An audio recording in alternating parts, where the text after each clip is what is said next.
Hello guys, నమస్కారం. నా కొడుకు వెంకటేష్ లండన్ వెళ్ళినాడు కదా. అక్కడ లండన్లో రైల్వే స్టేషన్ ఎలా ఉందో చూపిస్తాను. చూడండి, రైల్వే స్టేషన్, లండన్లో రైల్వే స్టేషన్ ఇలా ఉంటుంది. రైల్ ట్రాక్ చూసారుగా ఎలా ఉంది. లండన్లో రైల్లో వెళ్ళిన తర్వాత ఫస్ట్ ప్లేన్ వెళ్ళిన తర్వాత మళ్ళీ కార్ వచ్చింది. కార్లో వెళ్తున్నాడు. లండన్ ప్రదేశాలు, హౌస్లు ఎలా ఉన్నాయి చూడండి. ఇల్లు చాలా బాగున్నాయి కదా లండన్లో.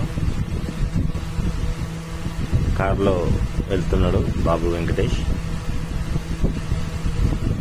చూడండి సిగ్నల్ ఎలా ఉంది. లండన్లో హౌస్లు పెద్ద పెద్ద బిల్డింగ్లు కాకుండా మామూలుగా